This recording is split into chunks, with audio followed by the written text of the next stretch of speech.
Thanks for joining us. As usual, this is a little wrap. Not usual. This is actually our first one, but it's our first little AI roundup for the portfolio. As usual, we start off with talking about some of the awards we've won, and you can see that to say the least, we have an award-winning stockbroker, currently the #1 ranked stockbroker in the country, and have been that for the last 3 out of 4 years. In terms of, wait a second here. Okay, in terms of the things that we have done really well at, one of these is customer service, and you can see that Werner Fourie and Christo Krog basically are in the top 6, relationship managers in the country. That means that if you want to chat to somebody, we have 2 of the top 6 best people to chat with in the country working for us. So here starts our AI webinar, and my quote, is: once new technology rolls over you, if you're not part of the steamroller, you're part of the road. And that's basically the idea behind the AI portfolio. I believe we've identified a oncoming technology that's going to be not just very important, but I think more important than any other technology that we've experienced in our lifetimes. That includes the internet, that includes mobile phones, it includes the personal computer. It's up there. It's something that's going to affect the economy probably to the level of what we saw with electricity, or maybe even greater.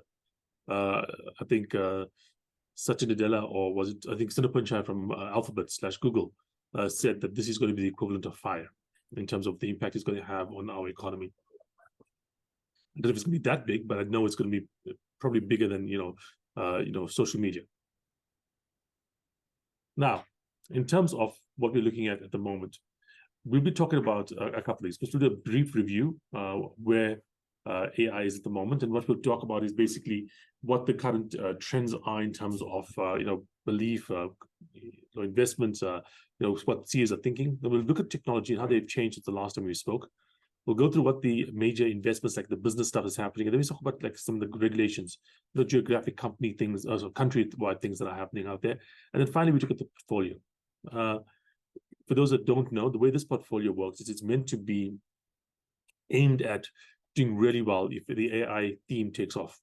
And what we'll establish is that do we still think the AI theme is going to take off? Why do we believe that? And before looking at the actual portfolio to understand how things have worked out so far. Okay, so let's start off with a brief AI overview. Now, this is from a recent report from Goldman Sachs. Okay, and they're projecting what AI growth looks like in the next 3 years. Okay, this is in billions of dollars of investment coming through. So look at the US, right? The US is looking to be doing $80 billion of investment by the year 2025. They're looking at the overall world doing 160 billion, by the end of next year, or the end of the year after next. They're also looking at China catching up with about 40 billion in investments coming through.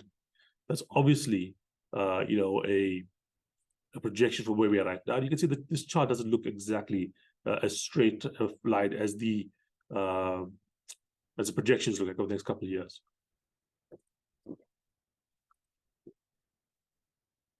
But what I know is the overall trend. Let's go back 10 years. From 2021, 2022, go back to 2012. We were looking at less than 5 billion being spent on this stuff globally. Okay, till right now, we're looking at close to 100 billion being spent currently. Okay, so projecting us to go to close to 160 billion by the next 2 to 3, maybe 4 years, who knows exactly when it's going to happen. It's going to happen that we're going to hit 160 billion. Unless something happens that makes us believe that technology does not work, this is the trend that's going to happen. It may take 3 years, it may take 2 years, it may take 4 years. But we're going to be hitting 160 to 200 billion, reasonably soon, okay? As long as the technology is actually working. So far, I think it's pretty clear that the technology does actually work. Okay, here are some previous, productivity, and labor investment, numbers. In terms of GDP, we're talking about the line here, the dark line is the amount invested, and the blue line is the productivity increase. And they talk about percentage of GDP. Now you can start off looking at electricity coming through. We're looking at investments and so on coming through for electricity. And you see that they started ticking up around about 1915, okay? 1915, so you started seeing the pickup at 1915. A couple of years later is when you started seeing the take up in terms of the impact on the economy. So it went from about 1.5 up to about 3.5% in a period of, let's just say, 2.5, 3 years. We saw the impact on the economy occur roughly 3 years after the peak in terms of the uptick in terms of growth in investments. It's probably going to be a little different this time. I think because of the nature of the product. You want to do electricity, you have to build these massive plants. You've got to put down the infrastructure that's around and so on. When it comes to AI, I think it's more a case of implementing it into your facility because you don't have as much massive equipment to build into. So it might occur faster. At the same time, the basic technology behind electricity was known by that time. And so they were just implementing what they already knew. Whereas with AI, there's still more things to be learned, and there's still, this is not the final form of AI, okay? To borrow from that famous program. AI is going to change over time, and we'll talk about that in a bit. So we may not be anticipating, we may not see the actual improvement coming through, as quickly as what we saw with electricity, just because we expect, what it's finally going to be is going to be very different. Electricity, once they had the coal power plant idea going, once they had, AC instead of DC working, it was just implementing it as far and quickly as you could.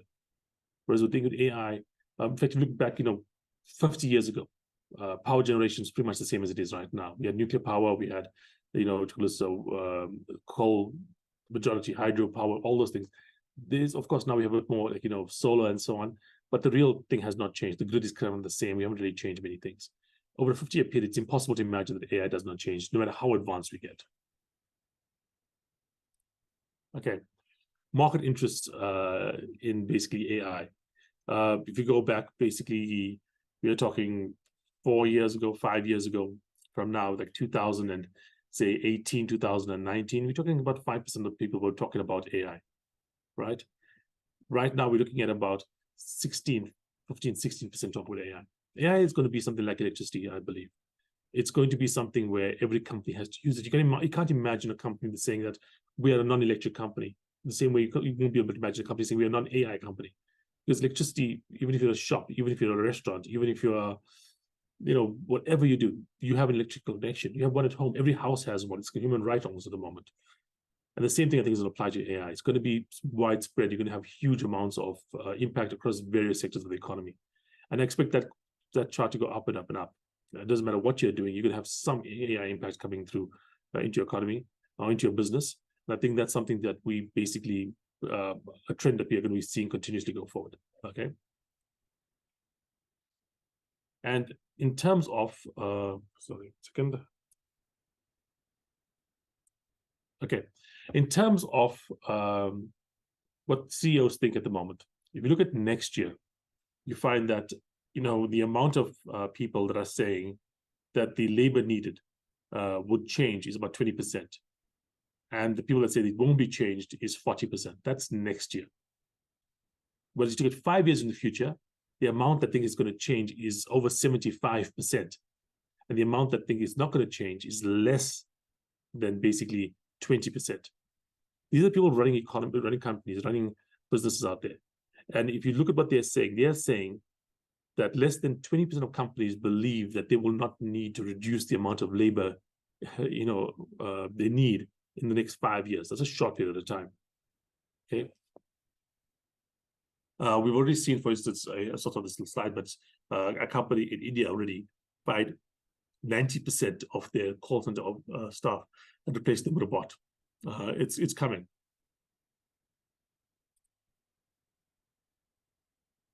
Next. Okay, this is another CEO, measure. Okay, we're talking about.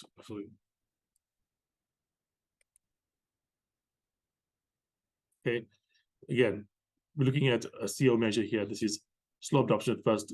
This is who it calls headcount, and these labor needs unchanged and changed. Okay, And again, you can see this pretty much the same kind of pattern we talked about before, 74%, 15. In fact, I think this is exactly the same graph, 22 and 42, okay? We are looking at a situation here where I think the trends are pretty clear in terms of exactly what's going to be happening over the next 5 years or so. The question is, it's going to take 4 years or it's going to take 5 years? It could take 3 years, it could take 6 years. That's the kind of range we're talking about. You're not talking about it's going to take 5 years or it's going to take 30 years. Okay, so the underlying theory, the underlying thesis, I think still applies. I think we're definitely still seeing adoption happening very slowly at first. But places that are adopting, like I said, with significant changes in labor force, etc.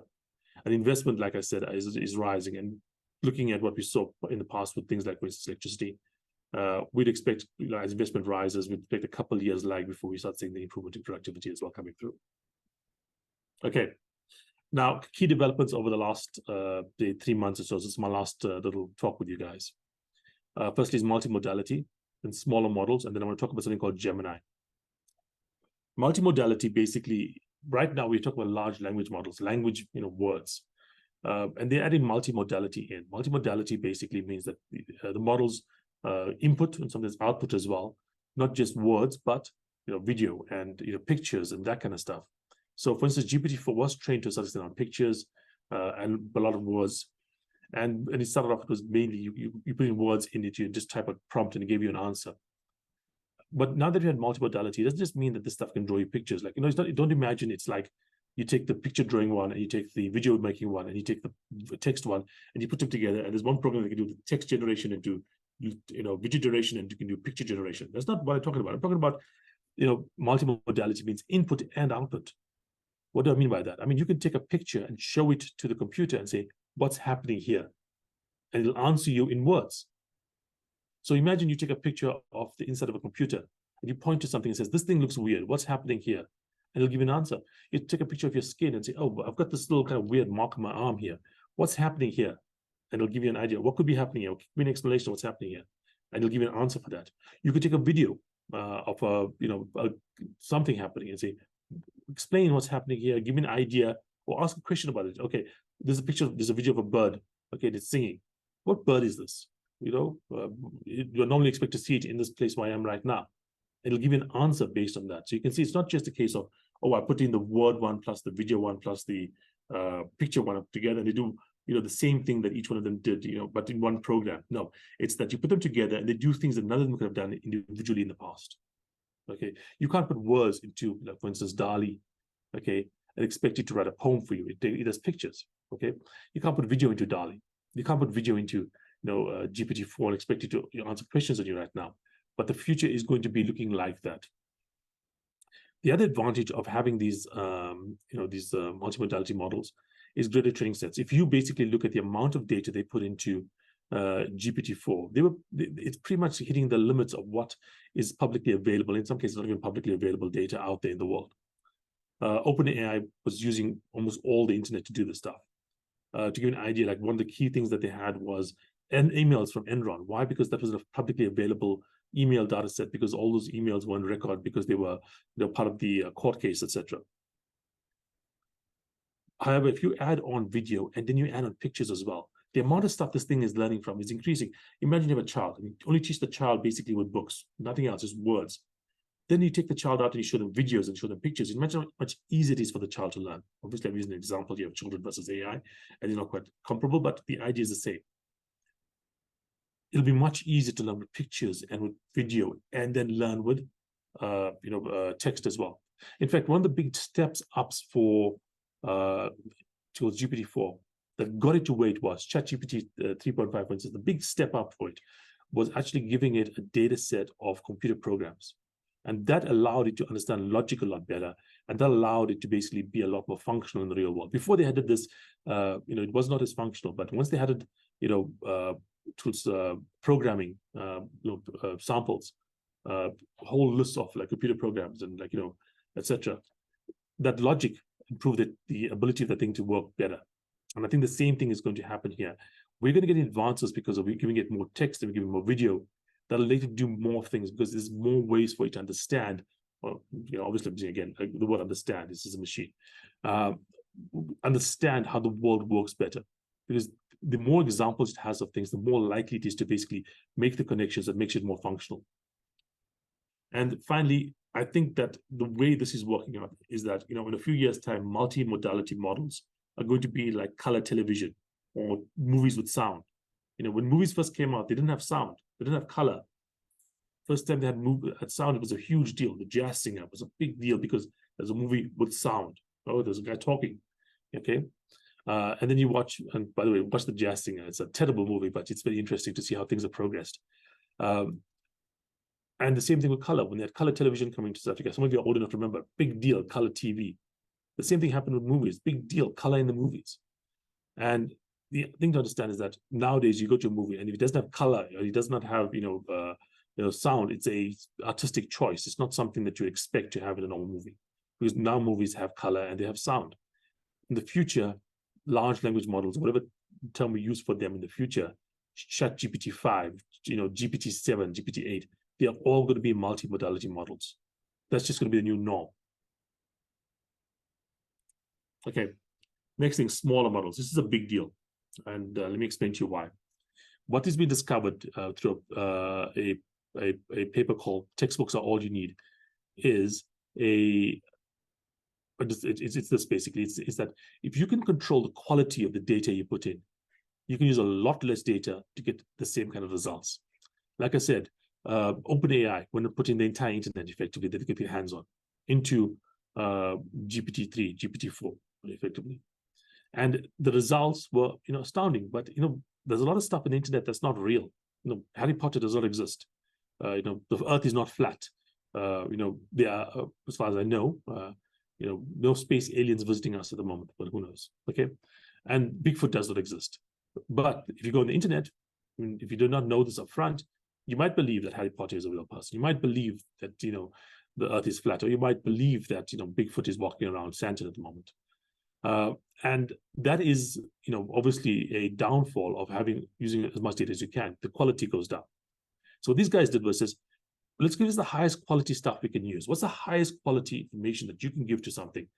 And they started with textbooks. A textbook is basically the highest quality information we have out there. Why? Because they're meant to be teaching people. Every example is real. Everything they say in the textbook should be correct. There's probably a very low level of inaccuracy in the textbook, much lower than you'd find in a newspaper, and definitely much lower than you find in a Facebook post or a Twitter post.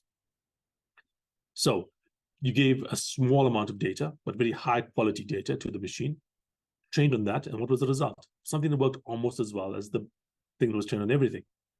Okay, and why is this important? Well, if you're training a big thing, you get a big thing at the end, and that big thing needs a lot of money to run. I mean, the example right now is that OpenAI is apparently spending something around $700,000 a day running its GPT-4. And in fact, if you've gone on GPT-4 recently over the last, let's say, month or so, you would have found that the program has gotten worse. It does things worse now than it did a while back, and objectively worse. Not, I feel it's worse because of whatever. Objectively, there are things you could do a month or two ago that it can't do right now. And the idea behind it is that probably the amount of money that they're spending running the program is just so high that they've got to give like a lower version quality of it, a lower quality version of it, basically, to the public, just to reduce their costs. However, if the thing that they had was much, much smaller, they would not have to spend as much money running it. And therefore, they could give the highest quality thing they had out to the public. So if you can basically reduce the amount of data you put in and get the same result, you want to do that. If you can reduce the size of the program that comes out at the end, you want to do that.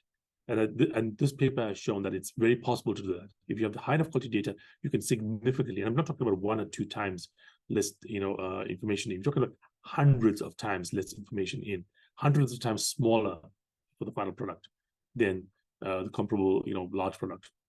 And what it's going to do is it's going to give you lower running costs, which obviously makes it cheaper, but make it better accuracy as well. Fewer hallucinations. One of the big things that are problematic with AI at the moment is that it tells you stuff that's not true. Why? Because it's working on all this data out there. Some of the data is false. It doesn't have a way to look at the world, except the data you give. And if half the data is not true, the view it's going to have in the world won't be correct. However, if you give it only correct data, the chances are you're going to have far fewer hallucinations you might have much better accuracy, and of course, like I said, you can have lower running costs as well. And the negative point of this is going to be a reduction in scope. So what you might have is a machine that comes out at the end of the day that does a lot of stuff that you want it to do, but some of the stuff that the interesting things, the ability to write poetry or the ability to, for instance, be clever and witty, like GPT-4 is. It is clever and witty if you ask it the right kind of questions, will be taken away. However, I do think that this is likely to be the first commercial adoptions we really see. Yes, people want to be writing, stuff for GPT-4. They want to be doing a couple of things out here, and I've used GPT-4, and many people have for writing essays and for doing articles and so on. And in fact, one funny little thing to note is that if you look at recent use of GPT-4, it's fallen, and the main reason given for that is that most students are on holiday at the moment, and this was students who are driving on the use of GPT-4 because they were coming in and asking to write it to their homework. But I mean, you're not going to be using GPT-4 to basically fix your car if you're thinking about hallucinate, or to do something in your business in terms of talking to customers if you think it might hallucinate and give the right answer. However, if you have a smaller model that you trained only on your company data, on your company procedures, on your company whatever, you could end up with something that is not going to give you an issue, because that thing is going to be much less likely to be inaccurate. It's going to give you your company data. And in fact, think of it this way, even from a point of view, if it wasn't the fact that GPT was less accurate and less hallucinations or whatever with the smaller models, you go to GPT-4 and ask a question. As a business, you don't want your customer to ask a question, and if we did recommend your competitor, think about it. It comes to your business and says, hey, I need this thing here. Oh, sorry, we do this here, but it's not as good as the guy down the road. You don't want that. And therefore, you want to restrict the scope of its understanding of the world. You want it to recommend your products, the products you want it to recommend. You're going to give answers based on what your products look like. And so I think that the likely first adoptions that we're going to see in other parts of the economy, for businesses and so on, are going to be these smaller models, which are very important. Next, we're looking at Gemini. Gemini is the next big AI coming out. It's from Google. It's the next big LLM. And here's the thing. Google is the leader in technology in AI. Forget the stuff that you've seen about the launch of Bard and how people prefer to use GPT-4 and whatnot. The actual cutting edge, on the edge stuff that makes AI work is done by Google. Transformers, which is the foundation of what we're doing right now, created by Google. The Google DeepMind team is the best AI team in the world. There's no one doubts that. Okay.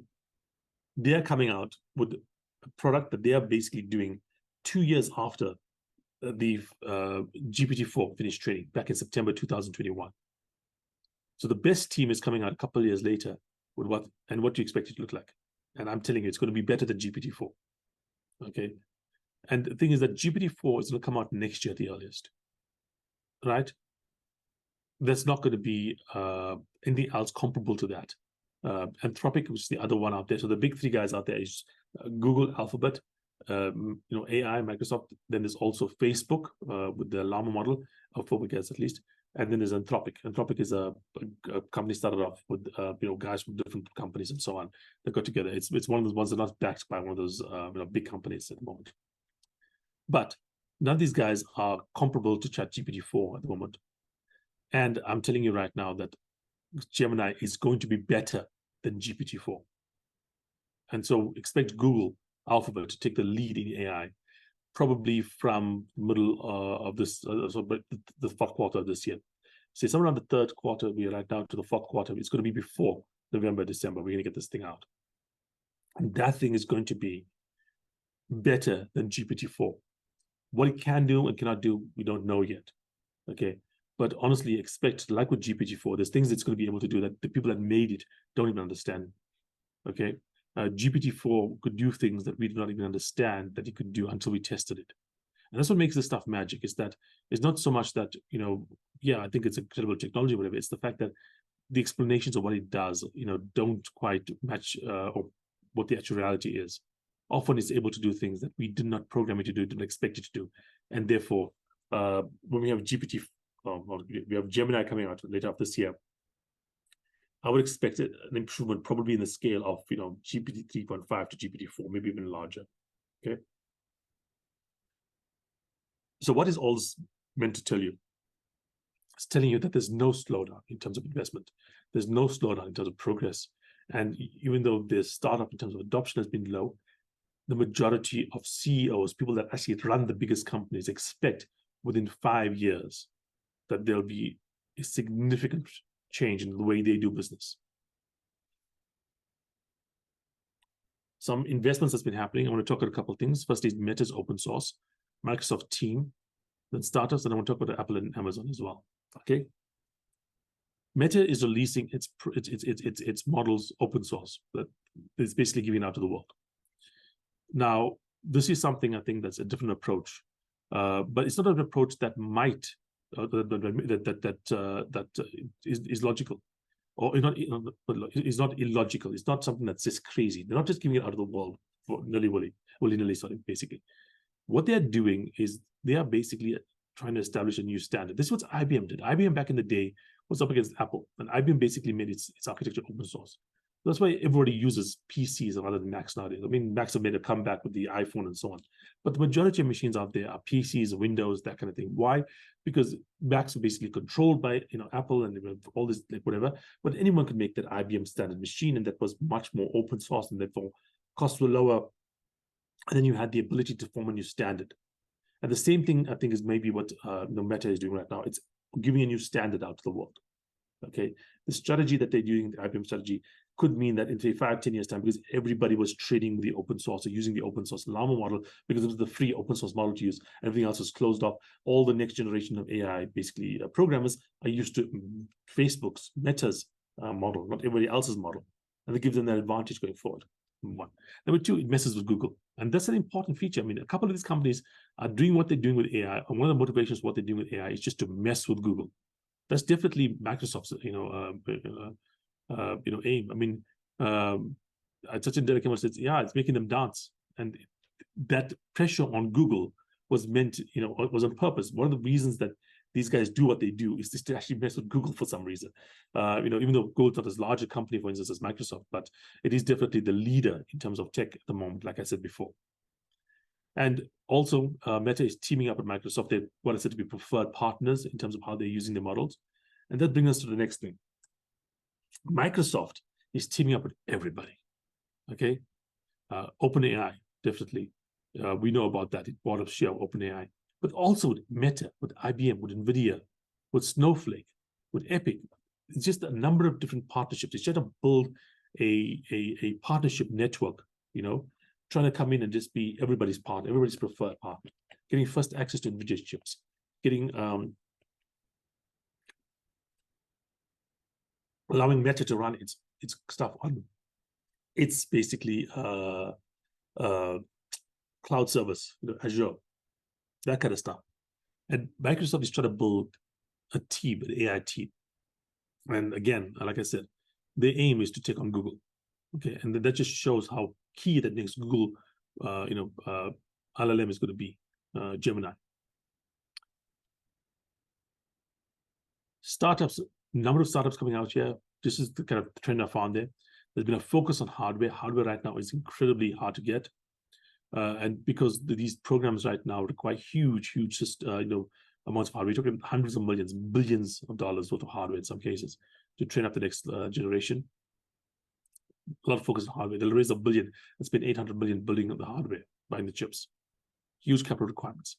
That's likely to change in the next couple of years. New chips are going to come out next year. More capacity is coming out. If you look at what NVIDIA is doing, the revenue that it's going to be doing is going up like this. Why? Because people are just basically buying more chips, demanding more chips. No, because they're producing more chips. Right now, demand for NVIDIA chips is just basically more than they can supply. But over the next couple of years, they're going to boost up supply, lower cost, and then lower also cost per unit of compute, because they're going to be much more efficient. And there's another thing I think that is very important to understand. The top notch, the highest level model at the moment is GPT-4. It was trained back in 2021. So 2021 was when it cut off. It was trained for about $200 million, okay, 2 years ago.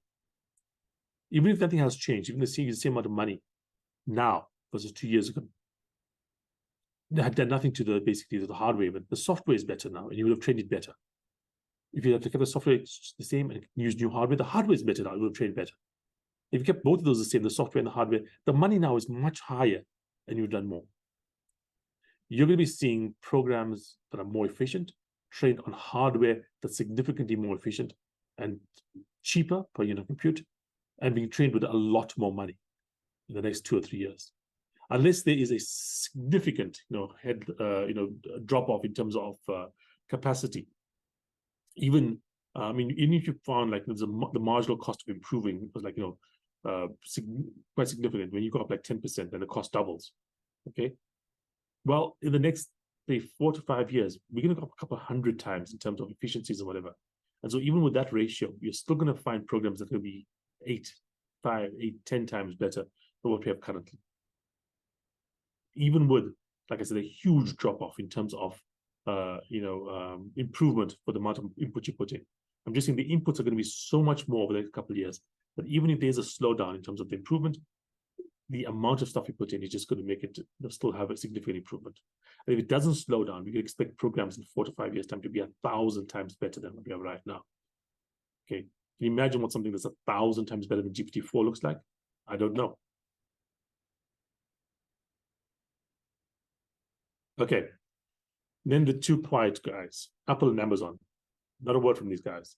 Apple doesn't even like to basically talk about AI, but we know that they're spending money. They talked about the fact that the 20-something billion plus they were spending on AI, on research, basically. A lot of that was going towards AI. Amazon as well. They're both about portfolio. They haven't said much about AI, except for like things like, we're going to add it to for sellers and blah blah blah. But these are two massive massive information technology companies. It's almost certain they're spending billions of dollars in the background doing stuff that we don't know about yet. On the other hand, it's also possible that they're not, really focusing on this. Leadership is important in this field. I mean, you look at, for instance, Microsoft. Microsoft, when mobile phones came into play, when we had the the internet revolution with the social media, etc., kind of just stepped back and wasn't doing anything, even though technically it should have been the leader. When mobile phones were released, Microsoft was far, far ahead in terms of capacity versus Apple. When social media came about, Microsoft had much, much more money than any of the companies involved in it, but he never did it. So it's quite possible that leadership matters, and what happened at Microsoft that might be comparable to what happens at Amazon and what happens at Apple is the fact that Bill Gates left and Steve Ballmer's basically got in place there, and what he did was he kind of let the company go for almost a decade plus, and nothing much happened. He met the company around. It did the stuff it did before. We had Microsoft Windows, we have Office, but he didn't do the new things as well. And it could possibly be that without like a CEO with real, without a CEO with real, power, or real gravitas within the system, it's impossible to do these new things. Or it's difficult to do these new things. Satya Nadella is the example I'd use because he's a new CEO who's come into place after, like I said, Palmer. And what we have seen since he's been in play in Microsoft, that a huge uptick in terms of innovation and huge uptick in terms of the capacity of Microsoft. And that is something that comes along with having the right leadership in place. Satya Nadella basically may be the guy that is serving the role as founder, in Microsoft. Whereas at Amazon, the person that replaced, Jeff Bezos doesn't seem to be quite have the same founder capacity as Bezos did or Satya Nadella does. And the same thing can happen to Apple. Steve Jobs, obviously founder. Tim Cook, not exactly the founder kind of personality, the founder kind of results that we've been hoping to see. Done really well for the company, really improved market, capitalization, etc. But new product innovation under Tim Cook has been a fraction of what we had under Steve Jobs. And it could possibly be that's the problem as well. And look at Google. I mean, Sundar Pichai doesn't have that same power. For instance, I think Satya Nadella has at the moment in Microsoft. Larry and Sergey still play a huge gravitas at Alphabet. But that being said, I do believe that because it's so close to the core business of Google AI at the moment, that they have to do something, and that might overcome some of the negative disadvantages they have with regards to leadership. And finally, I just want to make sure one point. Yes, we're talking about all the stuff about, leadership, whatever. But don't forget, there are these massive investments that are going forward. We know they're going forward because they've got a report on them, and we know that they are in the tens of billions of dollars at Amazon and Apple. Next, regulation. Let's look at what the world's doing. We'll cover China, Europe, Japan, the US, and the rest of the world. We have to be quick about this. We've got 25 minutes to go before I have to take your questions, okay? So China. For those that don't know, China is going through a bit of an economic crisis at the moment, a bit of significant slowdown. It's getting further isolated. The US has imposed more restrictions on them in regards to AI. And we've started seeing companies like Microsoft exit in terms of research. So they've taken the whole AI research team, moving from Shanghai to, I believe, Toronto. So China, despite the fact that I showed you in that graph, which is basically also going to be one of the places that's rising in terms of spending on AI, I think it's falling behind. Just because, like the rest of the world, like the US has access to the world's resources. It has access to Europe's resources, it has access to Taiwan, etc. And right now, what's happening in China is that with all these restrictions coming through with like chips and with research and with AI investments from the US, you can't invest in the US in AI in China.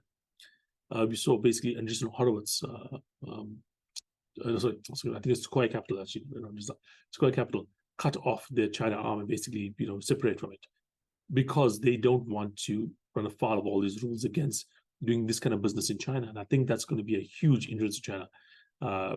Yes, the US economy and the Chinese economy are close to each other, but the US economy plus the European economy plus the Japanese and the Taiwanese economies, add them all up together, and the Australians and so on, significantly more capacity than China does. And finally, lack of leadership. Despite the fact that as I talked to you, it's set right now, Xi Jinping is somewhere around here. Unfortunately, I don't think the leadership of Xi has been up to scratch over the last couple of years. So with COVID, we've seen with AI, I think they're falling a bit behind. EU, regulate rather than innovate. The EU is focusing on innovation and regulation. They're not basically making the companies, but they are regulating them. They're trying to basically look at things like, for instance, who to blame if AI does something, who's responsible. We're going to sue them. We're going to sue. Copyright. What's copyright look like with AI? Does DALI stuff have to be traced back to each individual person that they used to train the model? That kind of stuff. The UK seems to be more innovation focused than the European Union. More focus on money and etc. But the UK is a small country now. It's not a large country anymore, and falling behind as it is, it's going to be difficult for you to compete without being part of the larger EU. And the larger EU, like I said, is not even trying to compete. Quite frankly, they're basically trying to regulate. Japan starting behind, but they are, I think, a bit of a better prospect because they have looser regulation. They also have a huge advantage of like SoftBank. I think that SoftBank, has said that they're looking to invest in AI, and they probably look to invest at home as well. I mean, they got burned with things like WeWork and so on. As a Japanese company, I don't see any reason why they should not be looking at Japan, which has a lot of very high-end minds in Japan, highly trained people. It should be a no-brainer to look at Japan as an example or a source of future innovation for AI. In a way, it was not for the internet. So I do think Japan is catching up. The US, undisputed leader. AI is going to come from the US. If it's going to get like the AI we see like data from Star Trek, or we talk about HAL in 2001, that kind of like super AI, it's the US. Even any new innovations, it's the US. Regulation, it's a bit of a mixed bag. There is some calls for them to take a lot of what the EU is doing, but it's not overwhelming, and I think that's a good thing. One of the things they came out with and said, what we're going to like ban immediately is AI is not going to be able to use our nuclear weapons. I mean, that is like one of the craziest things in the world here. The idea that you would give nuclear weapon users over to AI is insane. And good that they banned it. I don't think it's a bad idea not to give them, but the idea that it was a possibility is not reassuring. Right now, we're looking at a lot of self-regulation happening in the US, but in the future going ahead, I think the FTC with the head Lina Khan, who runs it, I think is going to be a bit of a problem. She has been a much more aggressive person when it comes to regulation. So, and she's lost, which the FTC never does. Normally, the FTC basically goes and tells you do this here, and the people do it, not even bothering to try and respond in a court of law just because they think that they would lose anyway. Not with her. She goes and pushes to the limit to the point where she has been taken to court and has lost in court, showing that she's actually skirting the edges of what her powers are. But I think that's going to be probably the most important regulatory body right now in AI, the FTC within a current in charge. So, let's check one second. Okay, so here comes the final bit, the portfolio. By the way, just before I finish up with the stuff around the rest of the world, basically, one place that is interesting that I wanted to point out that isn't there here is the Middle East. The Saudis, the UAE are spending huge amounts of money on AI. Give me a second.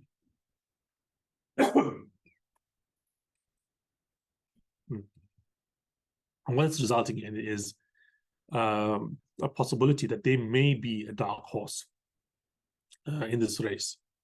They have the money, and they also have the ability to go with very lax regulation. And the example I would use is crypto. A lot more crypto stuff happened in the Middle East than you would have thought possible, just because, number one, they had the money.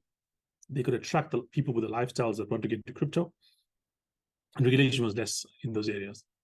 And that could be the dark horse, like I said, with the AI race. Watch, please.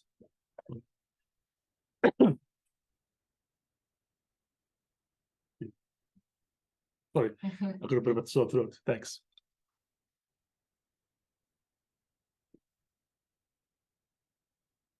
Yeah. So don't forget the Middle East. Unfortunately, the rest of the world, India, more focused on inclusion than on actual development. Though there are some Indian companies that are at the forefront of here.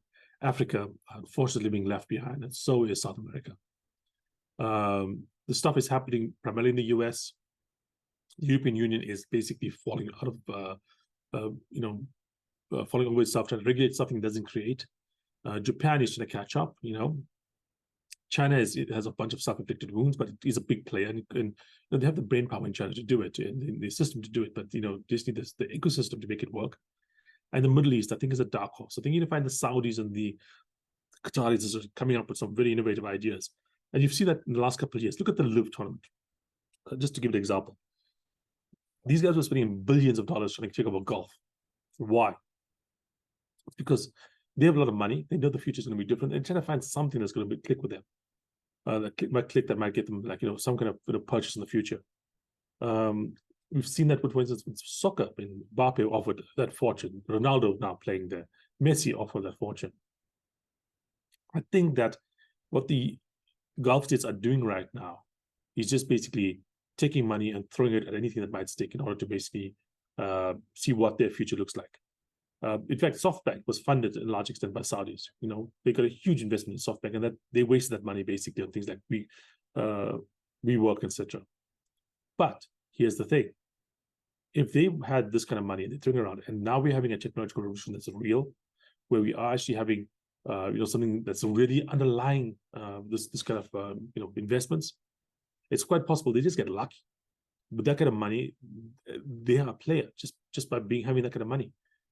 They are attracting intellect from India, from China, from even the US. People are going over to work in those areas to try and see what they can do in terms of AI. And I don't see any reason why there isn't a significant chance that they are actually a significant player in AI going forward. Unfortunately, Africa, there's nothing happening at the moment other than that. Here's the portfolio. No changes in holdings. We haven't done anything yet. Like I said, we expect to start doing some major changes next year, or maybe after we see the next model coming up from Gemini, from Google Gemini. The overall portfolio is down about 5.7%. Obviously, a bit of a disappointment, but this doesn't go against our predictions. We basically accept that the majority of the stocks in our portfolio are not going to do great. We are waiting for the blast off, the explosive stocks, the ones that are going to do 10, 20, 50, 100 baggers. The benchmark that we measure ourselves against, the overall tech index, is down 2.7%. But the interesting thing is that, looking at our biggest loser, it's Tesla. Our biggest winner is Alphabet.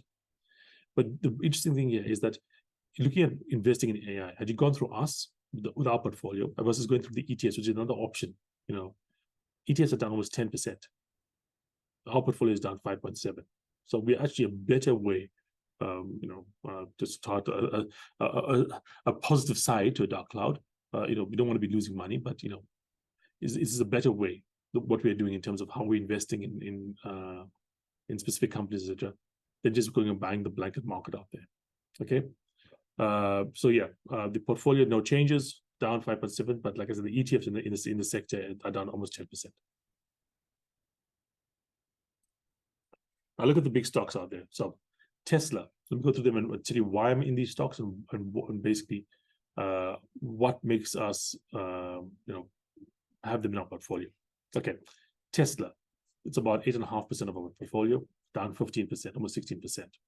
Why do I have such a huge holding in Tesla, which is such a volatile company? Is because Tesla is basically, you look at every other company down here, it does something nobody else does. It does physical world things.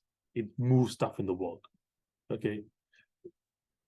The company that can solve physical world AI is vastly more important and vastly more valuable. But the company can make basically, Hollywood movies with AI, or can write, scripts with AI, write poems with AI, books with AI.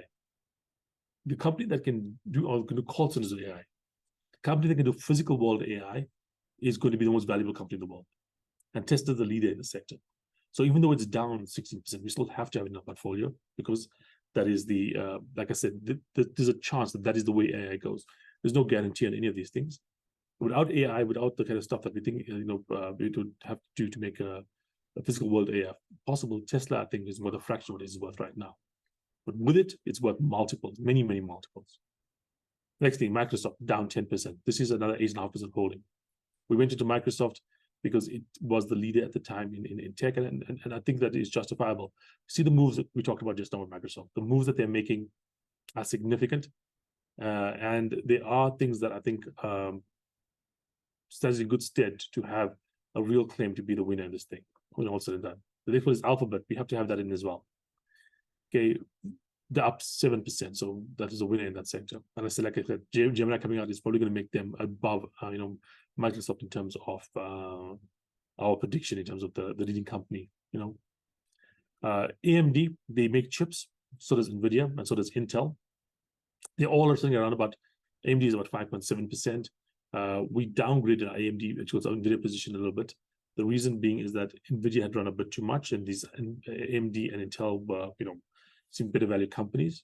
But also Nvidia is very well represented in some of our ETF holdings as well. So it's not just this, this 5% share. It's basically at the highest held chip maker out there among all our things. But AMD as a single holding in chip sector is the highest, down 5%. Look at the other chip holder, Nvidia, down, up 1%. Nvidia's results coming out today, so I think at the moment they'll be up a little higher than that. Intel down 0.6%. One of these things is going to be a winner of unbelievable scale. Right now it looks like Nvidia, but we still have the others in there just in case it's not. Amazon, basically up 0.3%. Like I said, Amazon, nothing so much from them, but they are such a big player that we have to take into account that, this is a thing to talk about, because Amazon is going to, at some point in time, come out with something. Whether it's successful or not, who knows, but they will come out with something. And they did try phones as well back in the day. They failed, but they did try it. So they will do something in this area with their kind of money, with their kind of infrastructure, with their kind of database, etc. They could do a lot of stuff. I mean, they apply, AI not just to the online retail business, but to their cloud business. There's a huge amount of potential for Amazon there. Meta, Facebook, down about 7.5%. Like I said, they're doing something a little different here with the open source model that they're doing. But again, you apply AI across Facebook's database. And remember, they're the most data of anybody else out there because they have Meta, has Facebook, Instagram, goes WhatsApp. You put those things together and you have effectively 3 out of the top 4 social media, if you count WhatsApp as a social media thing in the world, the most data of anybody. Okay, Nice basically is a company from Israel. It's part of our geographic split as well. Israel punches way above its weight. That's why, for instance, we included things like Infosys as well in our business. You never know where in the world things might come about. And I think NICE, with their Middle Eastern focus, might get something happening there. With the Israelis, of course, isolated, but really recent moves, they have made it an interesting area, because they are doing deals with the Saudis and so on. And I think that you have to have some of that exposure out there. I'd be looking down the line to get something more directly related to Middle Eastern investments, but at the moment it's difficult to do that. So NICE is in there. Baidu from China as well. We have a couple of Chinese companies here. Again, you can't just exclude the second biggest player out in the world. And so we put them in, and these are the two companies we think are doing reasonably well, or at least have a good chance of doing reasonably well. Again, our philosophy is not to try and get all winners, is to try and get the winner. You want to make sure some of the winners are in your portfolio. And you basically do that by being as diversified as you can and focusing on the companies that are leading this particular field. So that's it for the presentation so far. We have a few minutes to go. Do you guys have any questions?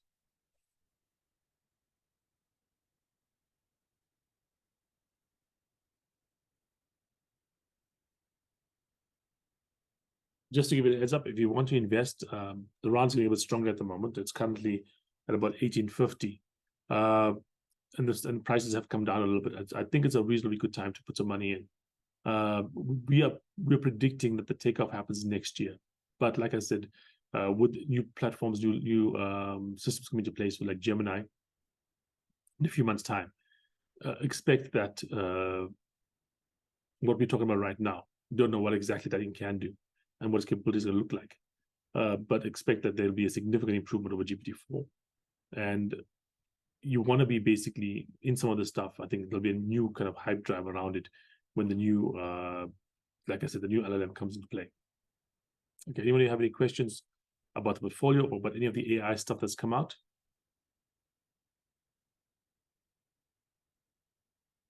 Just checking here.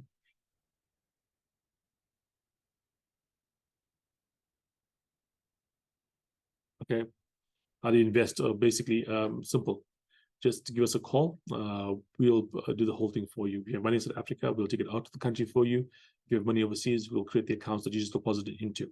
Okay, it's a really simple process. We are using a platform that we are very familiar with and have a lot of experience with. This is just going to be a managed portfolio within that platform. Okay. How much do you put in it? Okay. This is not meant to be the majority of your funds. If someone put like 50% of their assets into this, I'd be a bit worried. You want to be putting between 10, say 10, 20% of your assets, like, around about there, just to have a taste of what's happening in the sector. But you don't want to be betting your future on it. I think there's a very good chance that this becomes the next big thing, but you can't guarantee that in advance. You never know exactly what's going to be the next big thing. But right now, it does look very promising. If that is the case, like I said with the quote, if you're not running the steamroller, you're going to be rolled by it. And if you're not having an AI component to your portfolio, and it does turn out to be the real thing, everything else in your portfolio would not just fail in comparison, they might fail entirely because you're being looking in comparison badly, but you'll also look realistically, objectively badly as well, because AI could come into eat your lunch. If you're, for instance, in a sector like, for instance, finance, AI could do a lot of stuff there. If it's physical AI, who knows what the limits of that could be, in terms of manufacturing, in terms of mining, in terms of who knows what the world looks like, if you have actual physical robots able to do stuff in the world. So yeah, have a 10% allocation, maybe 20% on the upside, and basically look for it to have a 5-year outlook.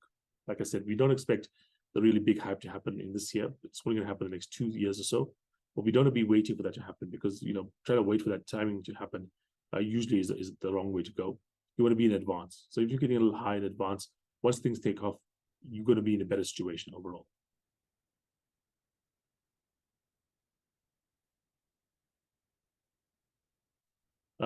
Question about Tesla and why we don't, or why we think that Tesla has such a huge advantage in physical AI. It just does. I mean, there's other companies out there doing robotics and doing other stuff, but Tesla, with its self-driving vehicles, are just ahead of everybody else. It doesn't come down to the amount of money they spend. They spend less money on research, much less money on research than Volkswagen does or Toyota does. They've just been much better at doing it in this particular field. I think the risks they take are just higher. They already have that Optimus robot out there that they're looking at. As soon as they have the physical AI, worked out, they're going to be bringing into the Optimus robots. That robot is terrible, absolutely horrible in comparison to what we have in Boston Dynamics. Boston Dynamics robots looks like science fiction robots. Unfortunately, they don't have AI in them, and we do have AI coming through in Tesla. By the way, there is a company out there so recently that's looking to put AI into a machine for a couple $1,000s, like $2,000 or $1,600, I think it might be. Here's the thing: imagine hallucinating and getting something wrong in an essay or an email. Bad, but not so bad. You can see something wrong like that in the physical world. It can kill somebody. If he doesn't understand that the person is standing in front of it, it can kill them. Yes, we talk about these robots being weak or whatever, but when you take metal versus human flesh, the winner is metal.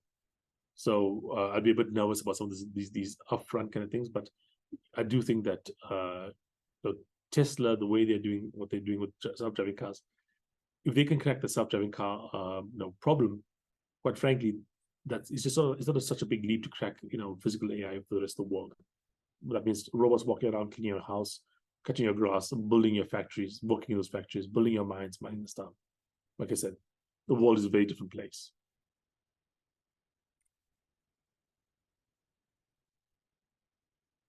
What about the reports that self-driving functionality is exaggerated as opposed to reality?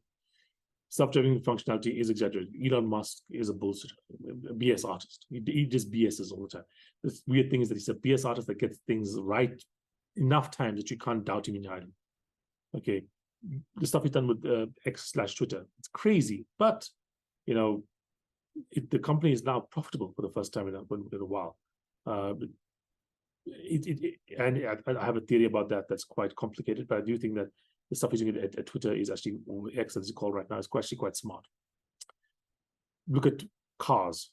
Tesla was going to be, bankrupt how many times?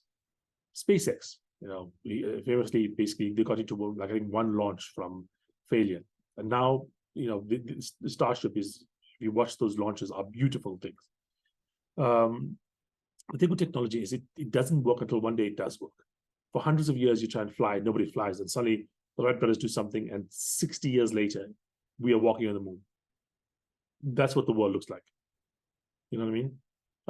So self-driving cars, the reason that I'm reasonably optimistic, again, Elon Musk, totally every second word he says is basically hype and promotion. Or 2 out of every 3 words he says probably is hyper promotion, but it's that one word that matters. Has come out and said that self-driving may have been easier than they thought, and it's possible because what we are seeing the rest of the stuff that they're doing right now in AI is that AI tends to be easier than you think. The stuff that's working right now is stuff that people did not think would work, and that's why they call it magic. It's because, quite frankly, it is magic, in terms of like just how we operate in the world, right? It's quite possible that, AI, like physical AI, which is self-driving cars, understand what self-driving cars requires is this: you see the world, you understand what's happening in it, you navigate your way through that world. That is pretty much physical AI. You don't understand how difficult it is for a machine to understand what objects are, to understand that you can't walk through an object, to understand how objects behave. These are all things that we think are natural to the world, but they are not. They are things that like evolution has spent billions of years solving to the point where we are right now.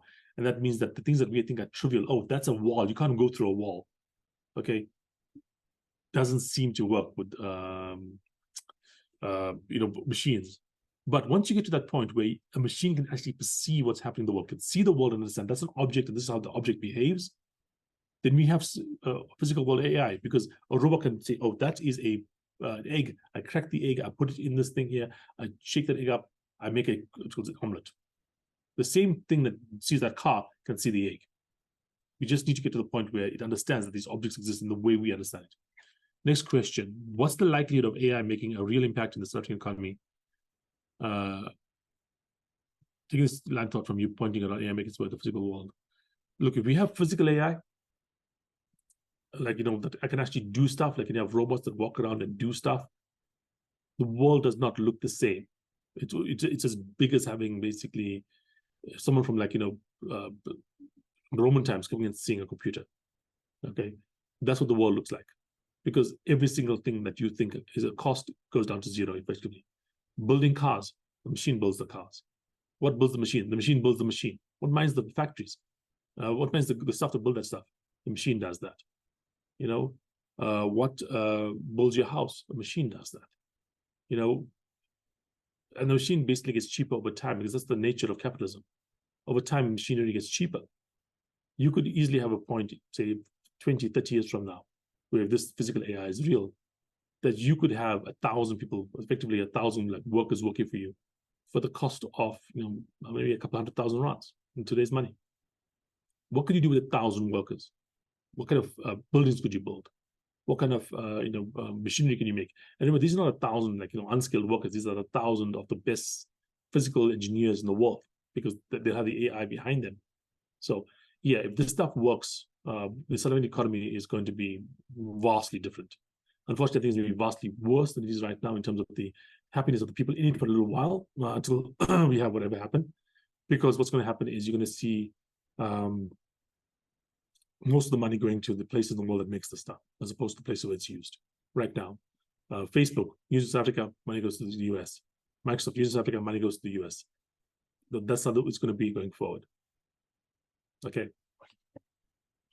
And anyone else?